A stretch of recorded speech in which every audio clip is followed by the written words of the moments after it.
They say you should never judge a book by its cover. But in this showroom, appearances were everything. And that mistake was about to cost someone dearly. Darrell stepped out of his modest SUV into the sweltering heat of Scottsdale, Arizona.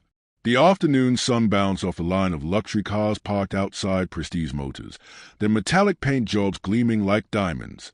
It was a crown jewel dealership of the region, and as of last week, Darrell owned every inch of it. But no one knew that. Not yet. He wasn't dressed like a man of status. A faded gray hoodie, worn jeans, and clean but unremarkable sneakers. That was on purpose. Darrell had come to see the truth.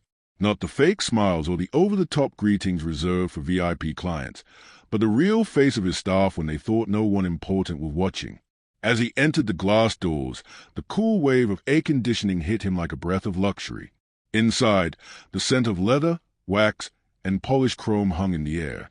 Pristine vehicles sparkled beneath spotless showroom lights. Conversations hushed as he walked in. Eyes flicked toward him. His hoodie, his shoes, and then away, dismissively. He'd seen that look before. From across the room, a woman broke away from the front desk. Mid-40s, crisp navy blazer, sharp heels, clipboard tucked under one arm. She moved with the practiced authority of someone who ran the place like her own. Her name tag read Susan. "Excuse me," she said, her tone cool and clipped. "Can I help you?" Darrell offered a calm smile. "Just browsing," he replied casually, glancing at the cars. Susan gave him a quick once-over. Her smile stayed, but the warmth vanished. "Are you shopping for a vehicle?" she asked, not hiding her doubt. "Something like that," he answered, still smiling. She hesitated, then said, "Well, our vehicles require pre-qualification. We cater to a very specific clientele." Her words were chosen carefully, but the message was clear. Before he could respond, a co-worker called her name, something about a delivery. She looked away briefly, but her eyes snapped back to Darrell like a hawk watching its prey. "You're assuming I'm not qualified?" he asked, his voice light but firm. She blinked, surprised. "I'm just trying to save you time," she replied, her smile strained. "These vehicles start at 6 figures. Perhaps I could direct you to." Darrell raised an eyebrow but stayed calm. "I see." He casually approached the sleek silver coupe, admiring its design. He gently brushed the handle with his fingers. "Nice car," he murmured. Susan stiffened. "Please don't touch the vehicles unless you're making a serious inquiry," she said, stepping forward quickly. Darrell stepped back without argument. "Fair enough," he said. "Then tell me, what would you recommend for someone like me?" That stopped her. Her facade cracked just a little. "Maybe something a bit more budget-conscious. I can point you toward a dealership that specializes in pre-owned vehicles." Darrell nodded slowly. "That's quite an assumption." For a moment, Susan faltered, but she recovered and turned on her heel. "I'll be back with a few options," she said, walking off briskly. Darrell stood in the center of the showroom, silent, unreadable. Around him, the employees had resumed their idle chatter, but he could still feel the glances, the quiet judgment. It was familiar. He had seen it in boardrooms, airports, even restaurants. Always the same look, always the same mistake. Susan returned with a clipboard, her tight smile barely holding. "I've compiled a few options that might be more suitable for your situation." "My situation," he repeated. "These are more accessible models, reliable, economical, and practical." She handed him a list of pre-owned vehicles. A used sedan, an aging SUV, a small hybrid. He took the paper, scanned it, and quietly folded it into his pocket. "Appreciate the effort." Susan leaned in, as if confiding a secret. "I'm just trying to be realistic with you. Prestige Motors isn't for everyone. I don't want to waste your time." Darrell looked at her calmly and asked, "And what exactly makes you think I'm not one of those people?" "I'm not your target customer." Darrell echoed, his voice calm, yet laced with quiet steel. Susan hesitated, only for a second. "I've been doing this a long time," she said confidently. "I can tell when someone's out of their depth." "Out of their depth," Darrell repeated slowly, as though tasting the words. "Interesting." There was a flicker of doubt in Susan's eyes, but she pressed on. I'm just being honest. It's better to be upfront than to have someone walk away disappointed. Darryl chuckled softly, shaking his head. Honest. That's good. I value honesty. He paused, then added, Let's try this. How about you let me speak to the owner? Think that can happen? That stopped her. The owner, she repeated, her voice faltering. Yes, Darryl said, his tone light, almost casual. I'd like to have a word with them. Susan tried to recover, but the shift in energy was unmistakable. Well, that's not possible today, she said quickly. The owner doesn't just show up for casual drop-ins. They are very busy. I'm sure they are, Darryl said with a nod. But maybe give them a call. Let them know I'm here. I think they'll want to see me. Her polite smile was gone now, replaced with thinly veiled frustration. So, I'm trying to be as polite as possible, but this is getting ridiculous. I have other customers to attend to. If you're serious about buying, I can schedule you with one of our sales consultants. Otherwise, Darryl interrupted gently. His voice was still calm, but now there was an unmistakable edge beneath the surface. Susan's lips thinned. Otherwise, I'll have to ask you to leave. The words dropped into the room like a stone into still water. The air shifted. Everyone seemed to pause. Darryl didn't move. Instead, he reached into his pocket and pulled out his phone. All right, he said, scrolling. I'll make the call myself. Susan blinked. Wait, what are you doing? Calling the owner, Darryl replied simply, holding the phone to his ear. Shouldn't take long. Now she was no longer frustrated. She was confused. Around them, a few employees had stopped mid-task, their eyes drifting toward the scene playing out in the center of the showroom. Darryl raised a finger as if to say just a moment, then turned slightly away. Into the phone, he said, Yeah, it's me. I'm at the dealership. Just a small misunderstanding. Could you let them know I'm here? He ended the call and slipped the phone back into his hoodie pocket. They'll be here shortly, he said, his tone casual, almost cheerful. Susan stared at him. Who? Who did you just call? Darryl didn't answer immediately. Instead, he looked around at the staff, every eye now fixed on him. Finally, he smiled slightly. Guess we'll find out. The silence that followed was deafening. Susan shifted uncomfortably, her once perfect posture starting to falter. She busied herself with her clipboard, her hands stiff, her movements awkward. Darryl, by contrast, leaned casually against one of the showroom's high-end SUVs, relaxed, composed, and completely in control. Then the front doors opened with a soft click. A sharply dressed man in a navy suit entered the room, walking with quiet authority. His eyes swept the space before landing directly on Darryl. Mr. Carter, he said warmly, extending his hand. So good to see you. Darryl stepped forward, shook the man's hand firmly. Thanks for coming, Alex.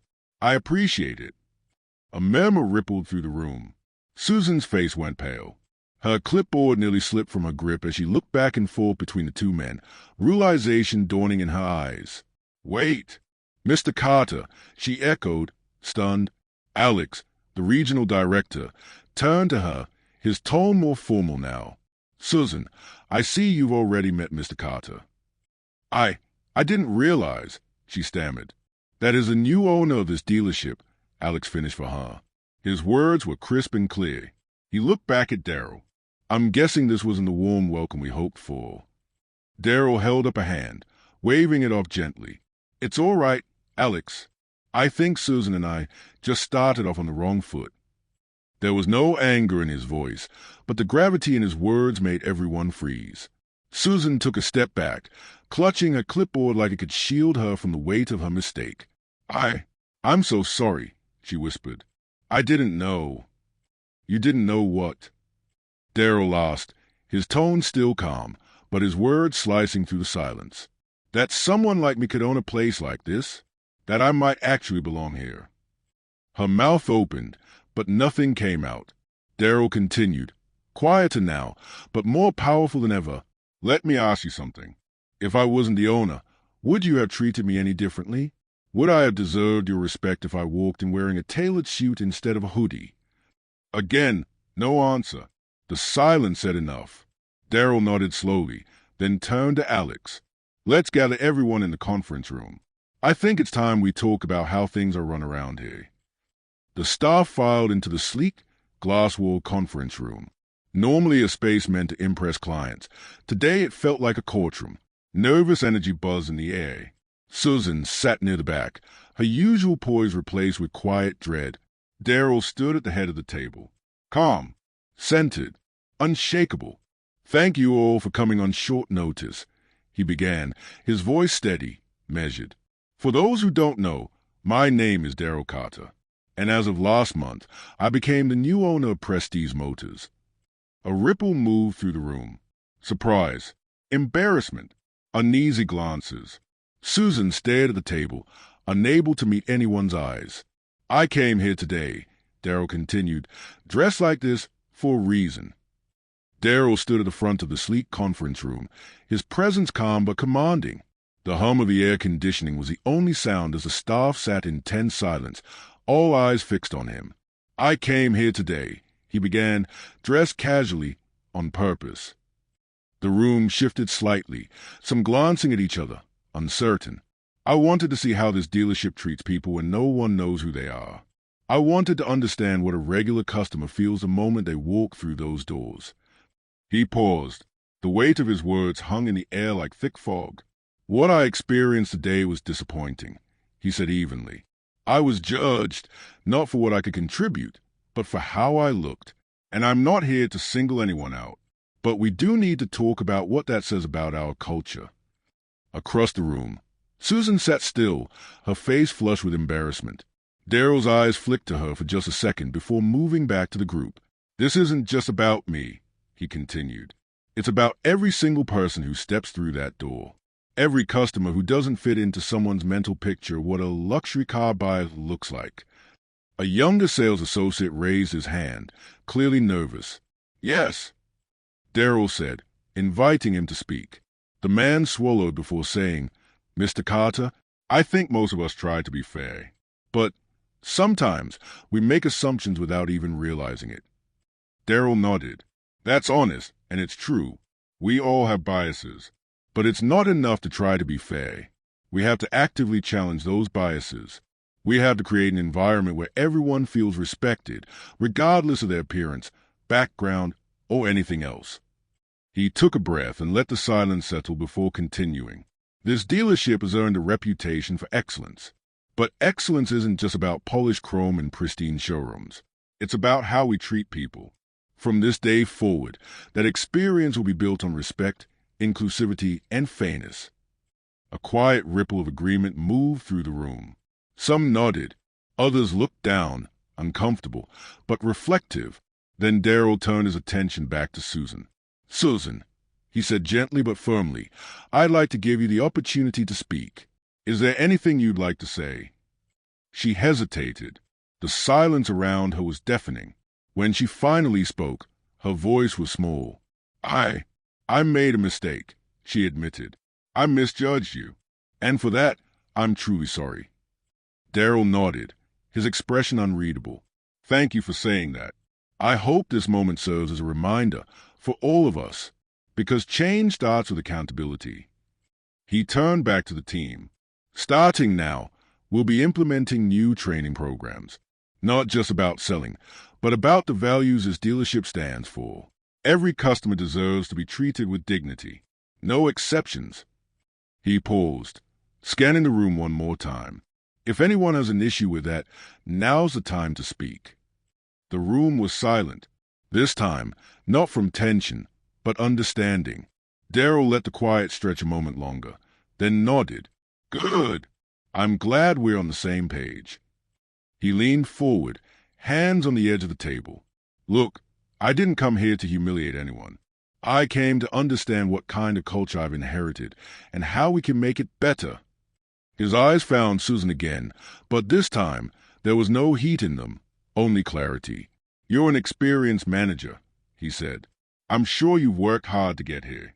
But today was a wake-up call for you and for all of us. Susan looked up, her voice shaky but sincere. "I understand. I was wrong. I want to make this right." "I believe in second chances," Daryl replied. "But accountability comes first. We'll meet one-on-one to talk next steps. For now, let's focus on moving forward." He turned back to the rest of the room. "We're not just selling cars. We're building trust. We're creating relationships.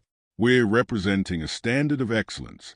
And if you're on board with that, I'll support you every step of the way." This time, the murmur of agreement was stronger. The team seemed to relax, the earlier tension giving way to something else: purpose. Even Alex, who had been silent near the door, nodded with approval. Daryl allowed himself a faint smile. "All right then," he said. "Let's get back to work. And remember, how we treat people matters more than anything we sell." As the employees began filing out of the room, Susan lingered by the door. She approached Daryl, her voice low and unsure. "Mr. Carter, I just wanted to thank you for giving me the chance to do better.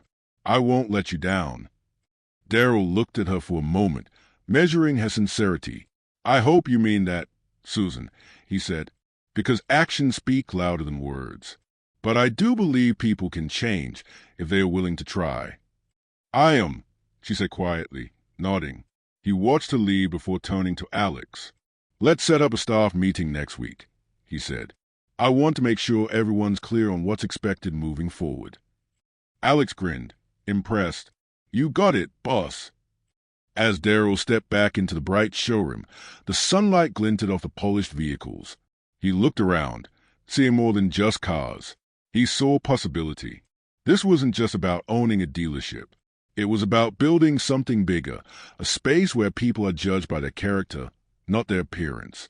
And Daryl Carter was ready to lead the way.